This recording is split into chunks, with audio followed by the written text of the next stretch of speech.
Hello, dear fans, friends, and subscribers. This is your host Ram, welcoming you to the cricket show, Cricket Happenings. This is the weekly cricket show, Cricket Happenings. Welcome all to the cricket show. Um I know that right now um, uh, there's no interaction basically because YouTube is having a sort of a separate slot for that. That is something that I need to really configure. Once I do that, then probably we'll have some live cricket commentary as well. That will be I'll be looking at later. But without wasting any time, so it's cricket now, and talking about international cricket. We have test matches going all around. We have West Indies and Australia in a nice battle. They have Australia dictating terms in the first test against the West Indies at the drop-in pitch at the Optus Stadium in Perth in Australia. At the other side, England and Pakistan clashed after, England coming to Pakistan and playing in Pakistan after a gap of 17 years. But what a start for England in the first test match of the first day. They broke all the possible records in test history as they amassed 506 runs on the first day, with 4 tons coming.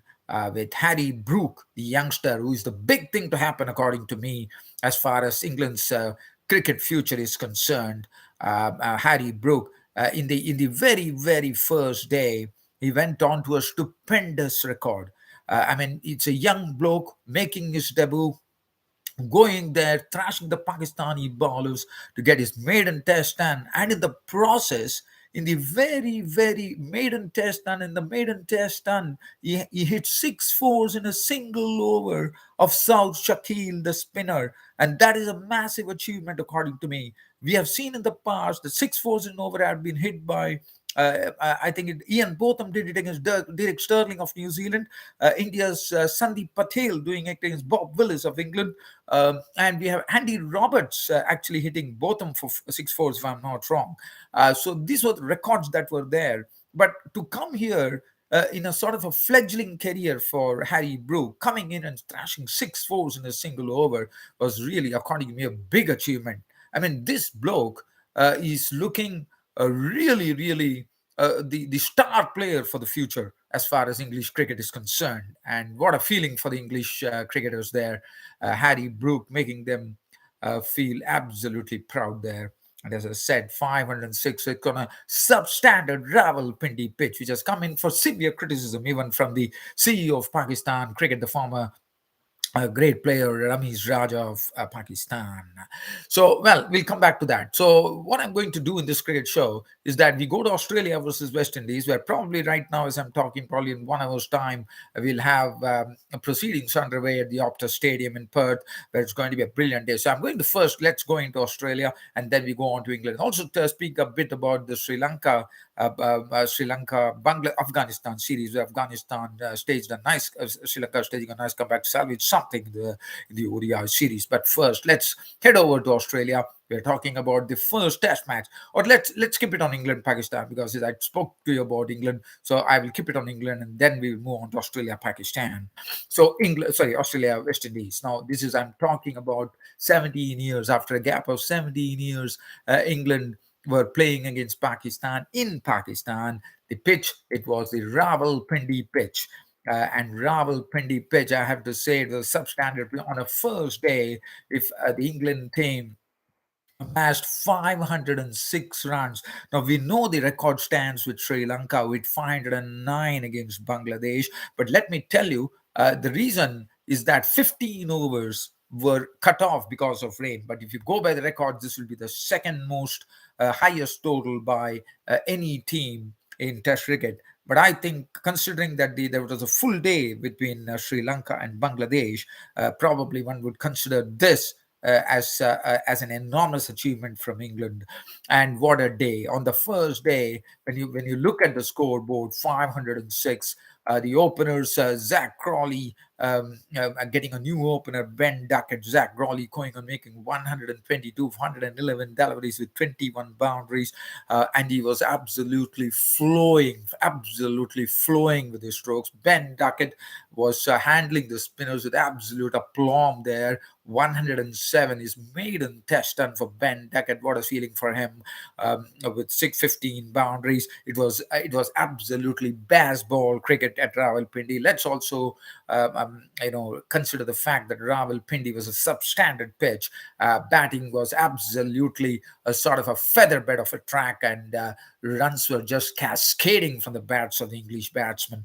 Ollie Pope getting 108 with 14 boundaries, and Harry Brook, the big thing to happen, according to me, as far as English cricket is concerned, as far as the future is concerned. What a player! I mean, he on the first day, as I said, he got his maiden test done and hitting 6 fours in a single over of the bowler South Shakil. I think Harry Brook has really announced his arrival in all formats of the game. What a player, Harry Brook!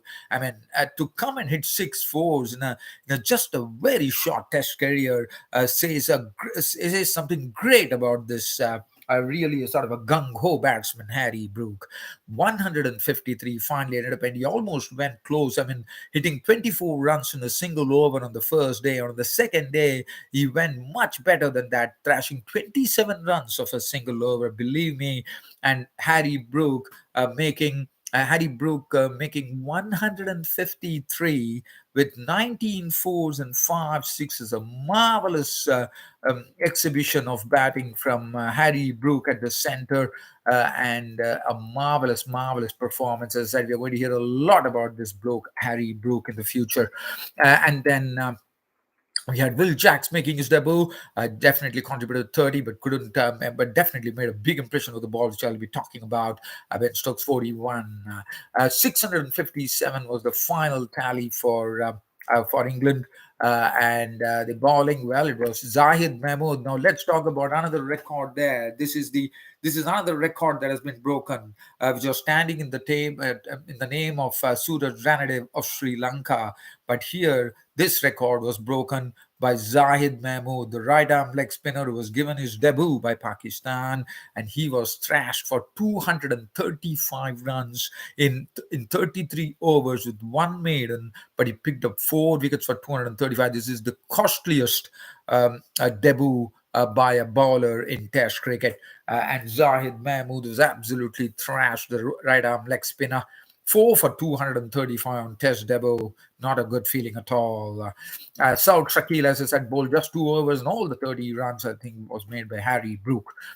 Pakistan, in their next dig, they started off in a very stern fashion, with both the openers putting on 225 runs for the first wicket. Abdullah Shakik going on to make 114, 13 fours and 3 sixes, and Imam ul Haq making 121 of 207 deliveries, 15 fours and 2 sixes, and then Babar Azam pasting 136. So definitely Pakistan was absolutely up to the task. They were on equal terms with England, but definitely England were one better, as Pakistan on the third day's play closed at 499 for 7. As I said, this pitch, Rawalpindi pitch, happens to be a substandard pitch. It has come for some heavy criticism from the CEO of Pakistan Cricket Board itself, Ramiz Raja. And definitely, I'm sure there's going to be an investigation done on this particular pitch, and absolutely a feather bed of a track, and 499 for 7. So now let's see what is the, and also let's talk about the bowling as far as Will Jacks was concerned. Will Jacks was making his debut, bowling his right arm offies, and on his Test debut, he was the best bowler, 3 for 132 with 2 wickets for Jack Leach, 1 wicket apiece to James Anderson and Ollie Robinson, and 499 for 7 was the tally on the third day's play, with Zaid Mahmood on 1, and Aga Salman not out on 10. Now, let's just talking about this match. Pakistan are trailing 158 runs. We are going into day 4 today, and day four. Now, 158 runs. They still have three wickets still intact. Now, these are going to be the tail enders, according to Zaid Mahmood, as I said, is making his debut. Then they have Haris Rauf and Muhammad Ali, the another debutant to come. And Adil Salman is the only recognized batsman, I reckon, in the pack there. But also, he's also, in my opinion, making his. Yeah, he's not making his debut, but he has only played a few number of test matches. So probably for England, it will be a great job if they could go there and nip up the wickets and really make this match absolutely alive, so that we can have some real England spanking of the Pakistani bowlers once again, because they would definitely like to make a meal out of it. Probably. England will try to get as much runs as possible, and probably declare tomorrow on the fourth day. They would probably declare play the entire day, and probably declare on the fifth day and put pressure. I know this pitch doesn't, as I said, it's absolutely a feather bed of pitch. I think England will be probably just taking a punt on it, I would say, because it's going to be a big gamble, because one does not know what is going to happen, because this pitch is playing absolutely, absolutely like an absolute belter of a track here. So I doubt whether it will be done, or probably. Probably England, in my opinion, England will definitely try for a win. We know the England's mindset there, Brendan McCullum and Ben Stokes. They might probably, in my opinion, they might definitely play the fourth day, give some a tremendous entertainment to the spectators, and then finally thrust the Pakistanis in and challenge them to go for. They might probably try to play for a draw. It will be interesting whether England can really do something out of the ordinary on an absolutely flatless track, on an absolutely flat track. That is what is something that one is waiting for to really watch out. So that's the match situation as far as England versus Pakistan are concerned. And as I said, an absolutely substandard pitch provided by Pakistan, which definitely runs have been just absolutely easy meat for the batsman. So let's talk about the next match. Now I take you down to the we'll talk about the first test match, the two test series, West Indies and Australia, with the first test match played at the Optus Stadium in Perth. And let's talk about this game. This was another high scorer as well, because Australia at Perth the first day, they put on 598 for four on the board. They declared the innings closed, not on the first day. They definitely they were 290 odd, but the 598 for four declared was the final. Total for Australia. Now that is also another test match which is interesting. We are in day four. West Indies need 306 runs to actually go and probably win. So day four they ended up with West Indies 3. So it's the final day today. Today is going to be the final day of this particular. I'm just trying to see today's. It will be the final day of this match. So West Indies need 306 runs, and they have 7 wickets left in the tank. And yes, Australia definitely looking favourites, but Braithwaite is standing them like an absolute rock there. Now let's talk about the Australian first innings. Australia 598 for 4 declared. It was built around Manus Labuschagne innings of 204 with 24s and 1-6. What a knock. I mean, he definitely had the lady luck, as we call it, really giving him a good hand there. And Labuschagne, I'm told, if you look at his career, they say that he has been the luckiest of everyone, with the ball flying over the slips and getting a lot of reprieves. As Stephen Smith. Now, Stephen Smith, let's talk about Stephen Smith. Stephen Smith, we know, he has refined his technique. The shuffle is gone towards the off stump, which was always, according to me, when I was watching it, it was exposing him. But it was helping him as well in the initial stage of his career, where he was getting runs. But nevertheless, the bowlers definitely seem to suss up things with Stephen Smith. But Stephen Smith has got over it, and what a knock from Stephen Smith. I mean, it was. Something which was long time coming. Finally, it came, and it came in a big way, as he had an unbeaten 200 to his name, and the declaration came from Pat Cummins, the Aussie captain. 200 with 17 boundaries in that. He played superbly. Both really played well. Let's just a word about the, and also Travis said, unfortunately, he was out for 99. He's increasingly making his presence felt in the Australian team now, 11 boundaries in that. And looking at the West Indian bowling, I will first like to talk about one bowler there. I'm talking about Kyle Mayers. Kyle Mayers looked to be very innocuous. He does not have a lot of pace, but he's a good cutter of the ball. The ball really cuts the ball both ways, and he can be a really, really a sort of a real threat, according to me. Look at his bowling figures; he really stood out. 15 overs, 2 maidens, 1 for 39 for Kyle Mayers. He really stuck it out, and what a shame that he could not bowl in the Aussie second innings. He was sorely missed, according to me. And then we had Jayden Seals, 1 for 95, and West Indies bowling problems were really compounded as yesterday they didn't have they had Kemar Roche going off the field. Kyle Mayers was not there. There was one more ball. Zadi Joseph was unlucky not to get a wicket. 1 for 95 for Jayden Seals, who bowled well, I thought. And 2 for 6 for Craig Braithwaite, the spinner himself, coming in and putting. Now, West Indies in their reply against the Australia's big score of 598, I thought they did well. That was, let's talk about Craig Braithwaite. Now, Braithwaite is the captain of the West Indian cricket team, and rightly so. I think is the absolutely right choice. And what an innings from him! He made 64.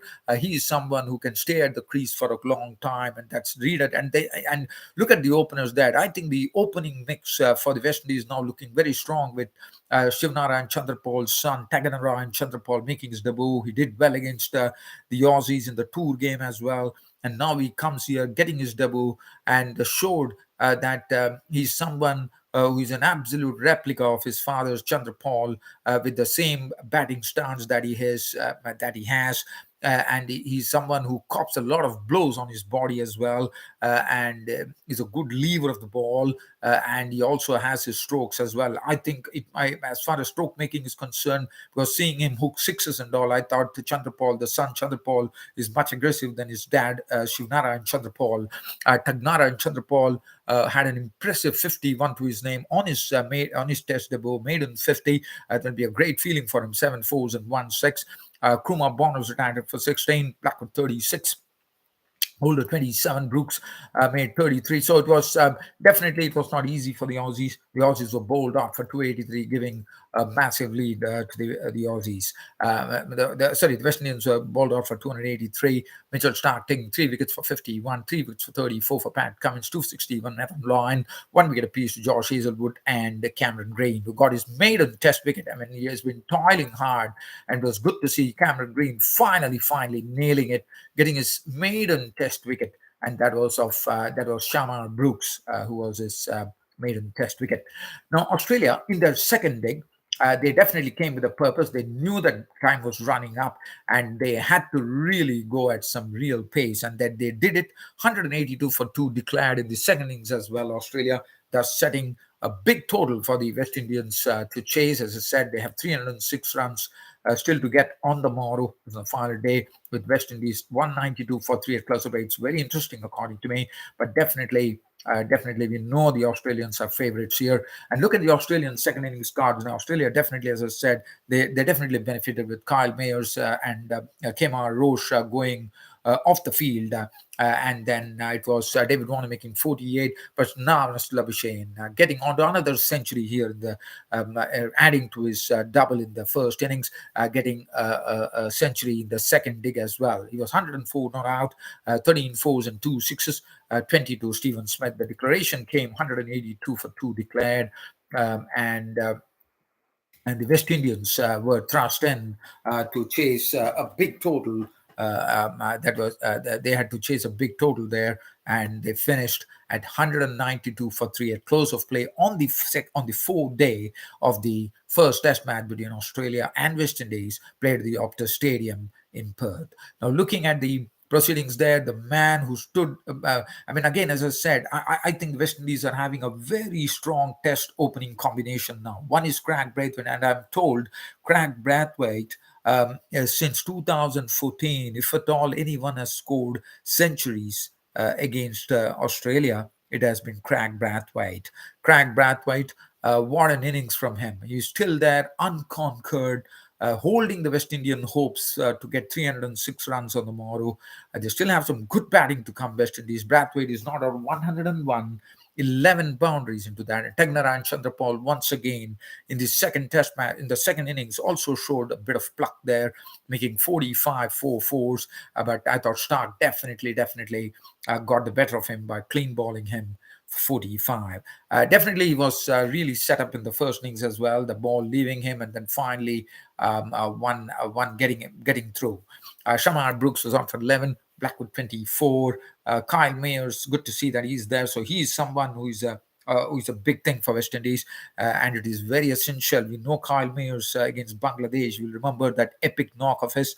I think he made, if I'm not wrong, it was a double century on debut. And Kyle Mayers is yet to score, but he's with Craig Braithwaite, and still some batting to come. Let me say, just saying the 306 runs to get here. Jason Holder, the all-rounder, is still yet to come. Joshua De Silva can be trusted upon. Roston Chase can bat as well. Joseph can really wield the willow well, and I think definitely West Indies can really give it a real try here.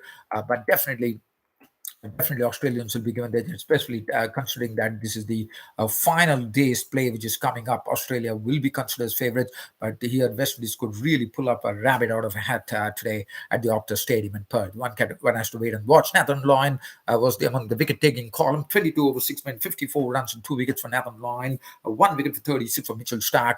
As I said, it's interestingly poised as I'm talking to you here. Probably another 45 minutes time, we'll have proceedings underway at the Optus Stadium in Perth between Australia and West Indies. But definitely a game on here at the Optus Stadium. Australians can't take it for granted that they're going to win this match. West Indies are going to really, West Indies have two things to do. They can either go and draw this match, or they can lose the match. So anything is possible, but definitely a very interesting prospect ahead as far as the final day's play is concerned at the Optus Stadium in Perth.